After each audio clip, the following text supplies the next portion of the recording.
오늘은 성경 강해를 안 하고 설교를 합니다. 성탄은 크고 기쁘고 좋은 소식입니다 라는 복음, 이 좋은 소식, 영어 성경엔 good news라고 되어 있습니다. 근데 유앙겔리온이라고 하는 이 복음, 성탄의 복음이 무엇인지에 대해서 오늘 말씀을 드리도록 하겠습니다. 성탄은 크고 그리고 기쁘고 좋은 소식이다 이렇게 말씀하시는데 왜 그런가 한번 보겠습니다. 첫째는 하나님께서 사람 되어 오신 것이 성탄이기 때문입니다. 한번 같이 제목을 읽을까요? 시작. 어마어마한 일입니다. 사람은 전부 부모에 의해서 태어납니다. 그런데 예수님은 성령에 의해서 동정녀 마리아에게 잉태되어서 오셨는데 바로 그분이 하나님이시라는 것입니다. 하나님이 세상에 오셨기 때문에 그렇게 영광을 천사들이 올리는 것이다는 것이죠. 요한복음 1장 1절 그리고 14절 그리고 이사야서 9장 6절을 우리 본문을 통해서 예수님이 하나님이심을 한번 확인해 보겠습니다. 시작. 태초에 말씀이 계시니라. 이 말씀이 하나님과 함께 계셨으니 이 말씀은 곧 하나님이시니라. 말씀이 육신이 되어 우리 가운데 거하심에 우리가 그의 영광을 보니 아버지의 독생자의 영광이요 은혜와 진리가 충만하더라. 이사야서를 볼까요? 시작. 이는 한 아이가 우리에게 낳고 한 아들을 우리에게 주신 바 되었는데 그의 어깨는 정사를 메었고 그의 이름은 기묘자라 모사라 전능하신 하나님이라 영존하시는 아버지라. 아멘. 이분이 바로 전능하신 하나님이고 아버지가 되시는 분이십니다. 평강의 왕이십니다. 두 번째는 그 하나님께서 뭐로 오셨을까? 시작. 하나님께서 아들로 오셨습니다. 같은 하나님이신데 성자는 하나님의 아들로 오신 것입니다. 자, 우리 성경 요한복음 1장 33절에서 34절까지를 한번 보시겠습니다. 시작. 나도 그를 알지 못하였으나 나를 보내어 물로 세례를 베풀라 하신 그이가 나에게 말씀하시되 성령이 내려서 누구 위에든지 머무는 것을 보거든 그가 곧 성령으로 세례를 베푸는 이인 줄 알라 하셨기에 내가 보고 그가 하나님의 아들이심을 증언하였노라. 그분은 하나님이신데 하나님의 아들로서 오셨다. 세 번째로는 시작. 하나님께서 아들로 오신 것은 택하신 사람들을 구원하시기 위함입니다. 같은 하나님이 하나님의 아들로 그 성부의 아들로 성자로 오신 것은 우리를 구원하시기 위해서이다. 요한복음 3장 16절 너무 잘 아는 구절입니다. 시작. 하나님이 세상을 이처럼 사랑하사 독생자를 주셨으니 이는 그를 믿는 자마다 멸망하지 않고 영생을 얻게 하려 하심이라. 아멘. 그렇습니다.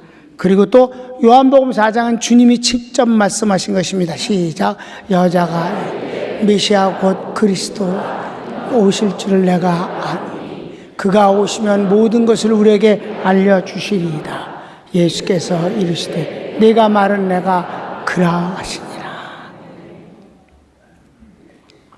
그러면 그리스도로 오셨지만 절대로 자기가 그리스도라고 말씀을 안 하시고 여기 단 한 군데 내가 그로라 라고 하셨어요. 요한복음 5장 24절 같이 보시겠어요? 시작. 내가 진실로 진실로 너에게 이르노니 내 말을 듣고 나 보내신 이를 믿는 자는 영생을 얻었고 심판에 이르지 아니하나 사망에서 생명으로 옮겼느니라. 그리스도는 구원하시는 분이십니다. 네 번째 보면은 이런 하나님이시고 하나님의 아들로 오셨는데 그분은 이 땅에서 한 번도 당신이 하나님의 아들이라고 하신 적이 없어요. 그 대신 하나님을 아버지라고 부르는 건 계속했기 때문에 유대인들에게 신성모독죄에 걸린 것입니다. 하나님을 아버지라고 아무도 못 불렀으니까. 근데 예수님이 아버지라고 불렀어요. 그러면 하나님을 아버지라 불렀으면 성자가 돼야 되는데 그분은 오직 인자라고만 당신을 호칭하고 있어요. 인자. 그건 바로 4번의 내용입니다. 시작. 구원의 방법은 담당이고 그 결과는 회복과 축복입니다. 담당이란 말은 대신값을 지불한다는 뜻입니다. 우리가 하나님의 자녀로 처음에 창조되었지만 마귀의 말을 듣고 하나님의 말씀을 거역했기 때문에 자연스럽게 마귀의 종이 되어버렸습니다. 마귀와 함께 심판을 받았습니다. 그거를 우리를 구원하시기 위해서는 하나님의 심판과 저주를 육체라는 우리와 똑같은 사람으로 오셔서 그 심판과 저주를 그 한 몸에 다 받으셔서 저주 받으시고 마지막에는 십자가에까지 죽으심으로 심판을 받으신 것이 곧 우리를 구원하시는 방법이니까 그분은 당신을 가리켜서 언제나 성자라 아니하고 인자라 하신 것입니다. 자, 그래서 그 결과가 어떻게 됐냐면 바로 주님이 담당하심으로 말미암아 시작 구속과 치유가 됐습니다. 구속과 치유가 한 구절로 되어 있는 곳이 베드로전서 2장 24절입니다. 시작. 친히 나무에 달려 그 몸으로 우리 죄를 담당하셨으니 이는 우리로 죄에 대하여는 죽고 의에 대하여 살게 하려 하심이라. 그가 채찍에 맞음으로 너희는 나음을 얻었나니. 이렇게 한 구절에 구원과 치유가 함께 있고 두 번째를 보면 주님은 우리를 구원만 하시는 게 아니라 우리를 축복하시기를 원하셔요. 여러분의 자녀를 여러분이 낳은 뒤에 어떻게 하기를 원하셔요? 그 아이들이 잘 되길 바라잖아요. 이 세상에서 실패 인생이 아니라 아름답고 복되고 행복한 인생을 살기를 그 부모가 얼마나 바라겠습니까? 하나님도 마찬가지. 우리를 구원하실 뿐만 아니라 우리 주님인 우리를 축복 주시길 원해. 먼저 담당하신 고린도후서 8장 9절을 보십시다. 시작. 우리 주 예수 그리스도의 은혜를 너희가 알거니와 부요하신 이로써 너희를 위하여 가난하게 되심은 그의 가난함으로 말미암아 너희를 부요하게 하려 하십니다. 할렐루야. 두 번째 한번 볼까요? 우리 교회 앞에 써져 있는 성경 구절입니다. 시작. 내가 문인이 누구든지 나로 말미암아 들어가면 구원을 얻고 또는 들어가며 나오며 꼴을 얻으리라. 도둑이 오는 것은 도둑질하고 죽이고 멸망시키려는 것뿐이요 내가 온 것은 양으로 생명을 얻게 하고 더 풍성히 얻게 하려는 것이라. 아멘. 그렇습니다. 그 다음에 우리가 이 땅에 살아가면서 얼마나 나약하고 부족하고 죄를 범하고 이런 것의 결과가 항상 마음에 두려움과 그리고 고통과 갈등입니다. 항상 모든 사람하고 좋게만 지낼 수는 없는 거예요. 그런데 하나님께서 어떻게 해주셨어요? 담당하심으로 말미암아 우리에게 평안을 주시는 분이십니다. 성경을 보겠습니다. 시작. 그가 찔림은 우리의 허물 때문이요 그가 상함은 우리의 죄악 때문이라. 그가 징계를 받음으로 우리는 평화를 누리고 그가 채찍에 맞음으로 우리는 나음을 얻었도다. 아멘. 이렇게 하나님께서 모든 육신적인 것, 마음 그리고 영적인 것까지 우리에게 평안과 회복하여 평안을 주시는 분이십니다. 마지막 다섯 번째 결론이 이렇습니다. 시작. 그래서 성탄은 하나님께는 영광이요 선택받은 사람들에게는 평강입니다. 성탄이 왜 이렇게 천사들이 하늘에서 수도 헤아릴 수 없는 그 많은 숫자가 예수님이 태어나실 때 그렇게 찬양을 했는가? 그런데 여러분 사실 태어나신 주님은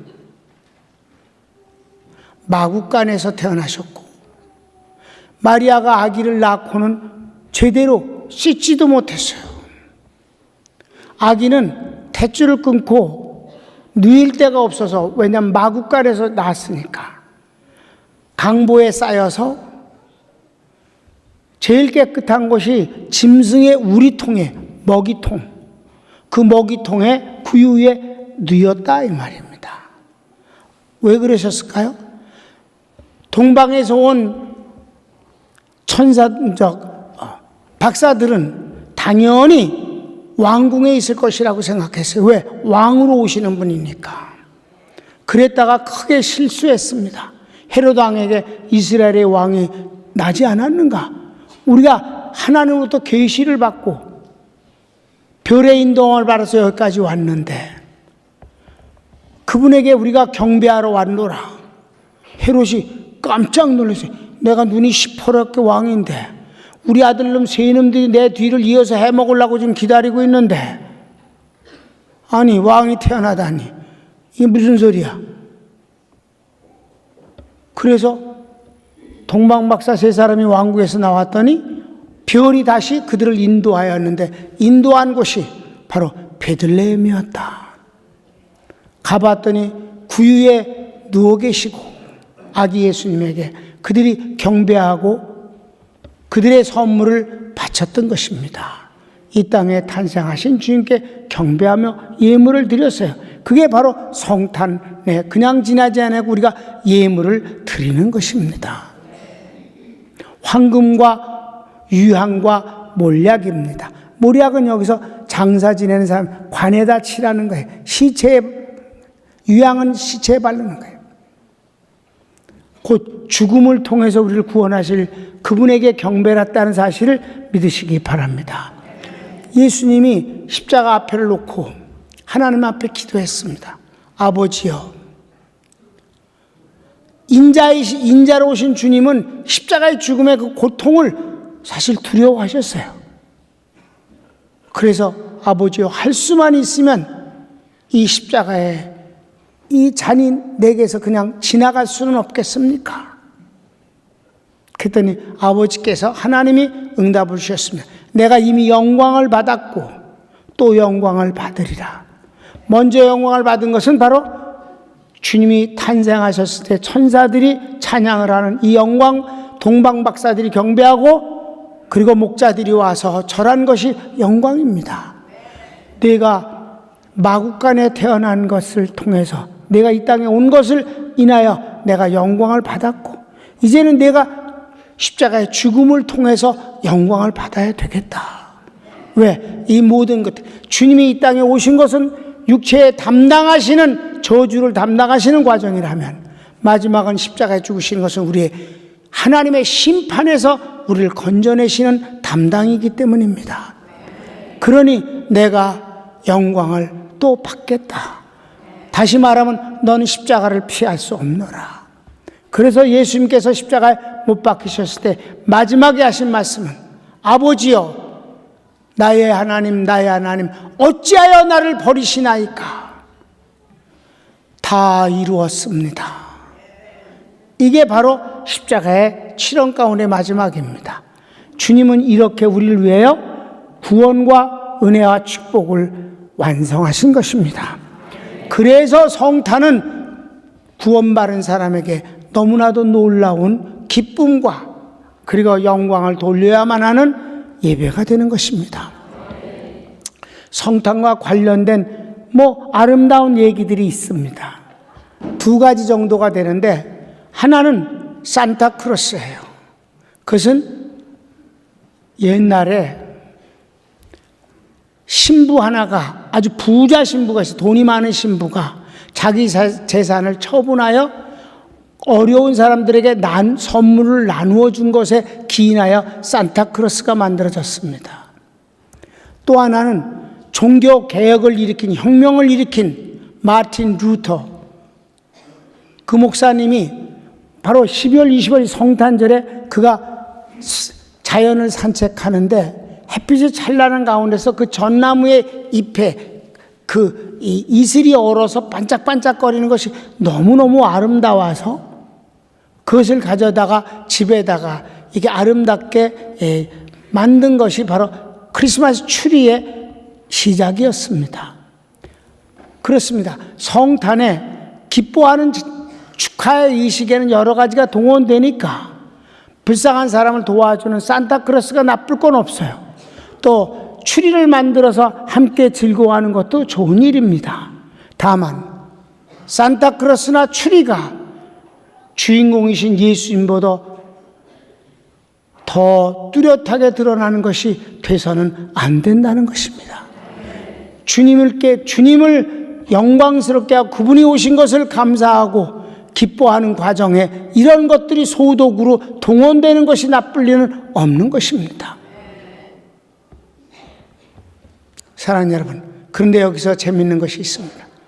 모든 사람에게 주님이 오신 것이 구원과 축복은 아닙니다. 분명히 합시다. 내가 크고 기쁘고 좋은 소식을 너에게 전하노라. 지극히 높은 곳에선 하나님께 영광이요. 어떻게 하나님이 원하시는 사람들을 구원하실 일이 이루어지니까. 그리고 땅에는 아무에게나가 아니라 기뻐하심을 입은 자들 가운데 평화로다. 기뻐하심을 입은 자, 선택받은 하나님의 자녀들에게 평화라는 단어로 표현 있지만 원래 원어는 에이레네라고 해서 평강이 오시다. 평화, 평안, 평강 이렇게 번역되어진 세 단어는 원래 원어가 하나입니다. 에이레네 곧 평강입니다. 하나님이 내 편, 내가 하나님 편 되어서 하나님의 뜻을 이루어드리는 이것이 바로 성탄에 우리가 하나님을 기뻐하고 자신 있어하고 고백하고 섬겨야 되는 그분 편이 되어지는 것을 확인하는 성탄이 되시기를 예수님의 이름으로 축복합니다. 손을 모으실까요?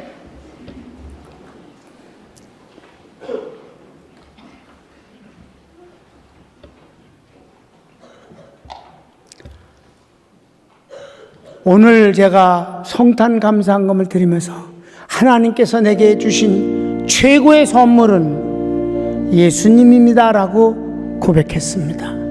어떻습니까? 우리 같이 그런 고백을 하면 좋지 않겠어요? 여러분이 이 세상에서 누구에게 무슨 선물을 받았는지 모르지만 예수님보다 더 큰 선물이 있겠습니까? 근데 그 예수님은 나에게 천국을 선물로 주시고 사랑과 은혜와 모든 성령의 은사와 축복을 선물로 주시는 분이시니까요. 다 같이 주여 한번 부르기도 합시다. 주여, 사랑하는 주님 감사합니다.